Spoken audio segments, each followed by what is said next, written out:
CJI Chandrachud का विरोध, इसके बारे में आप क्या कहना चाहेंगे?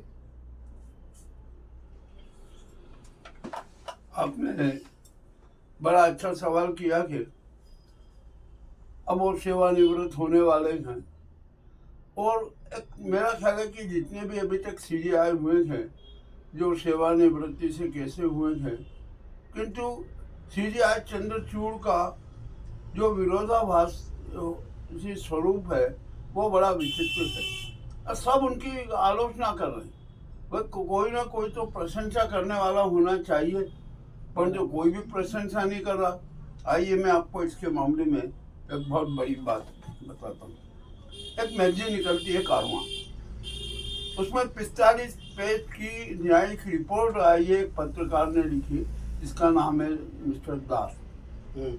उनकी उम्र 25 वर्ष की है, 5 वर्ष का पत्रकारिता का अनुभव, और जो उन्होंने जितनी मेहनत करके चंद्रचूड़ के बारे में जो भी कुछ लिखा, उनके निर्णयों के बारे में, न्यायिक प्रक्रिया के बारे में, वो अपने आप में प्रशंसनीय है। हम दास को बहुत बहुत बधाई देते हैं और उस मैगजीन कारवां को भी बधाई देते हैं कि जितने इतना बड़ा साहस करके 45 पेज की रिपोर्ट छापी। हालांकि वो मैगजीन बहुत महंगी है, लोग 2526, उसकी कीमत 2600 रुपये और ऐसा करके मंगा रहे हैं। हमारी इतनी औकात नहीं है कि हम इतना लंबा खर्च करके और उस मैगजीन को यहाँ लाएं और उसके बारे में समीक्षा करें। जो भी हो, दास ने बहुत अच्छा प्रयास किया है।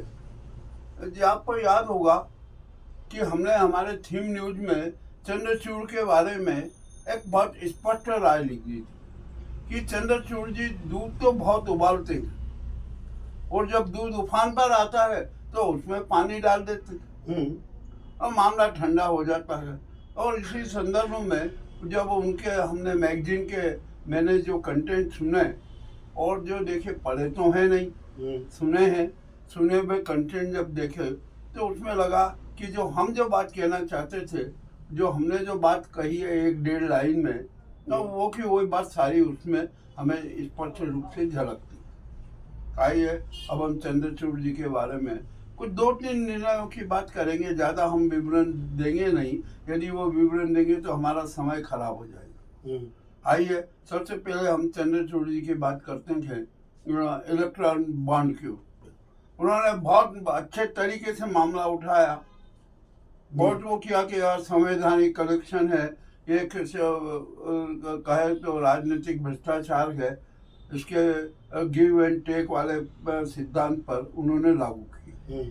वो चला, ये जो प्रथा असंवैधानिक थी उसको चंद्रचूड़ जी ने असंवैधानिक करार दिया। यह सुप्रीम कोर्ट का एक महत्वपूर्ण निर्णय। किंतु निर्णय के साथ आप जो विवरण लिख देते हो वो तो अच्छा है, परंतु जो उसका कंक्लूजन देते हो, उसका सारांश देते हो, जो न्यायिक निर्णय देते हो, वो भी तो होना चाहिए। इलेक्ट्रल बॉन्ड के मामले में वो कोई निर्णय नहीं था। नहीं, उन्होंने विवरण जरूर दिया, असंवैधानिक करार दिया, किंतु उसके मामले में जो धन आया है, जो कि एक राष्ट्रीय संपत्ति होना चाहिए थी, उसकी रिकवरी का कहीं भी न्यायिक विवरण नहीं दिया। ये चंद्रचूड़ जी की सबसे बड़ी गलती है, जो जनता के साथ, राष्ट्र के साथ एक तरीके से छलावा। जब आपने मान लिया कि असंवैधानिक है, तो यह तो जो जितना भी पैसा जिन जिन लोगों को दिया गया है, यह तो उनको वापस दिलाया जाए, अगर ये वापस नहीं दिलाया जाए तो राष्ट्रीय सुरक्षा कोष में जमा किया। यह निर्णय, स्पष्ट निर्णय देना था, किंतु सीजेआई ने चंद्रचूड़ जी ने इतनी हिम्मत नहीं दिखाई। आइए अब दूसरे मामले में, हम ईवीएम के मामले में आते। वे भी जानते, आज अमेरिका का चुनाव का परिणाम आया, वहाँ पे कोई ईवीएम से मतदान नहीं हुआ, वहाँ पर तो मत पत्रों से मतदान हुआ और एक ही दिन में किस तरीके से सारे मतों की गिनती हो गई। हमारे यहाँ का चुनाव आयोग कहता है कि अरे बहुत समय लगता है, 3-3, 4-4 दिन लग जाते हैं। ये बात भी आज गलत सिद्ध हो गई। बिल्कुल सही कह रहे हैं आप। जो चंद्रचूड़ जी को ईवीएम के बारे में स्पष्ट निर्देश देना था कि ये ईवीएम में जो गड़बड़ हो सकती है, हैकिंग हो सकती है, ईवीएम से मतदान को हम वैध नहीं मानते, इसमें जालसाजी होती है, अनेक प्रकरण भी सामने आए, उनके सामने उदाहरण भी रखे। इस मामले में भी उन्होंने स्पष्ट निर्णय नहीं दिया। उनको तो स्पष्ट निर्णय देना था कि अब मैं देश में किसी भी प्रकार के चुनाव ईवीएम से नहीं होंगे, मतपत्रों से होंगे। तीसरी बात, जस्टिस लोया की हत्या की बात आती है। चंद्रचूड़ जी और सबके सामने मामला गया, उन्होंने सब सारा देखा, उसकी जो स्क्रिप्ट लिखी, परंतु निर्णय लेने में उनकी कलम डगमगा गई। उनको तो स्पष्ट निर्देश देना था कि एक जज की हत्या का मामला है, इसकी सूक्ष्मता से जांच होना चाहिए, फॉरेंसिक रिपोर्ट में आना चाहिए और डिस्कस होना चाहिए। जो भी सोशल मीडिया पर जितने भी साक्ष्य प्रस्तुत किए गए, उन साक्ष्यों का सत्यापन होना जरूरी होता है, किंतु ऐसा नहीं हुआ।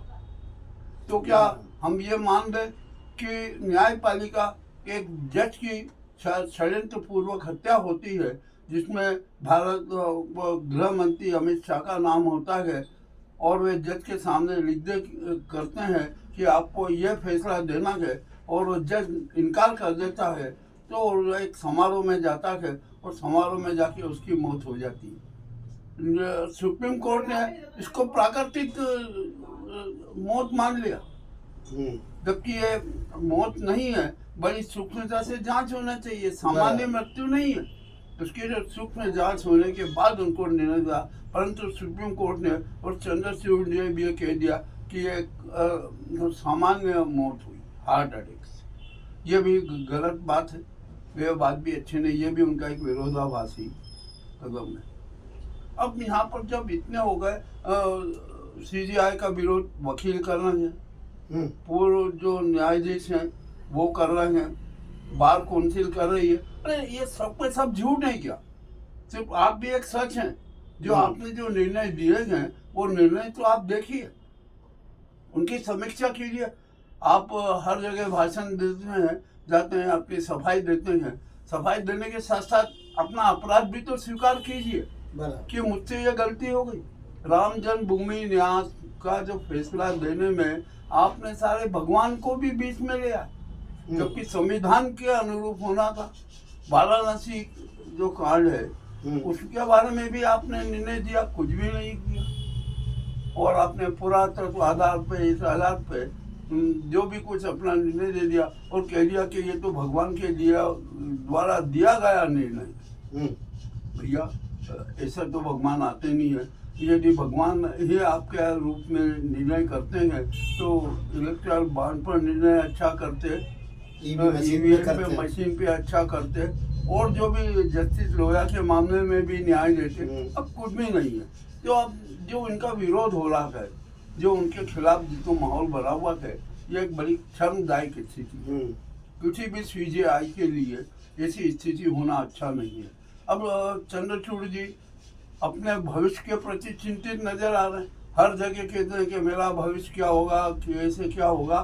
तो आप हमारी निगाह में समझ लीजिए, जनता की निगाह में समझ लीजिए कि आपको सीजीआई के रूप में जनता का आपको पसंद नहीं कर।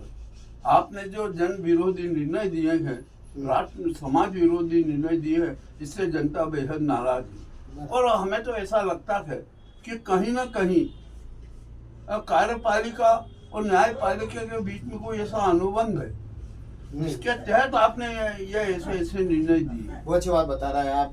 इनको क्या पहले से ही ये सब सारा पद का लालच दे दिया गया है क्या? सब इसके बारे में क्या कहना चाहिए? सब सेटलमेंट चलता है, और जो कॉलेजियम प्रथा का भी जो चला है। आपको एक बहुत मजेदार बात बता दूं कि न्यायपालिका पर संघ के लोगों को स्थापित करने का, उनको बिठाने का एक जो शातिर षड्यंत्र चल रहा था, उसके बारे में तो सीजीआई को स्पष्ट कहना था, परंतु वे भी मौन रहे, कुछ बोले नहीं, और कॉलेजियम की खाली ये बातचीत करते रहे, और जो वहाँ पर जो सरकार जैसी चाहती वैसा करते रहे। ऐसे चुनाव आयोग के बारे में, अरे चुनाव आयोग की इतनी धांधलियाँ सामने आई है, इतना पक्षपातपूर्ण सामने आया है, और आप दत्ताज बने बैठे हो।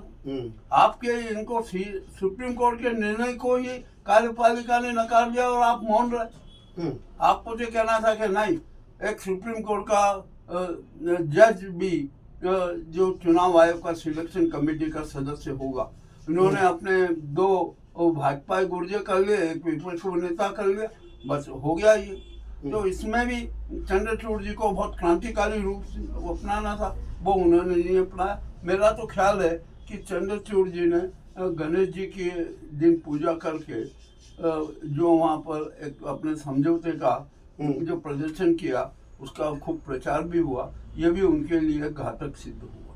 अब जो भी हो तो गया है, अब होना कुछ भी नहीं है। और चंद्रचूड़ जी का इतिहास अब न्यायिक जगत में काला इतिहास के रूप में जाना सोशल मीडिया पे वो छाना चाहते हैं चंद्रचूड़ जी, इसलिए उन्होंने गणपति सुनिए, पूजा के लिए बुलाया है। नहीं, चंद्रचूड़ जी के इसके बारे में क्या कहना चाहेंगे आप? चंद्रचूड़ जी की दूसरी बात है, वो अपने आप को मीडिया में भी जीवित रखना चाहते हैं। उन्होंने मीडिया कर्मियों के खिलाफ जो कुछ प्रकरण लाए, उसमें अच्छे निर्णय दिए ताकि उनकी प्रशंसा होती रहे, किंतु उन्हें यह पता नहीं था कि जब सोशल मीडिया पर मेरे जो निर्णयों के खिलाफ जो बातें होगी, वो मेरे लिए अगेंस्ट में जाएगी, मेरे विरोध में जाएगी, और वो बातें विरोध में गई। तो इससे साफ जाहिर होता है, मैं ये नहीं कह रहा हूँ कि वो मीडिया के विरोध थे, वो मीडिया में छाए रहना चाहते, मीडिया के सहयोगी साथी थे, किंतु उसके साथ साथ उनका नाजी गैंग के साथ सहयोगी होना, ये उनके लिए अभिशाप बन गया। आज की बात, ये बहुत कड़वी बात है, अब सीजेआई को बुरा जरूर लगेगा, किंतु हम तो सच सबके सामने रखते हैं, वही सच प्रस्तुत है। आपका नाम? कैसी अब ग्राउंड रिपोर्ट मुकेश लश्करी, थीम न्यूज चैनल एवं बी इंडिया न्यूज उज्जैन।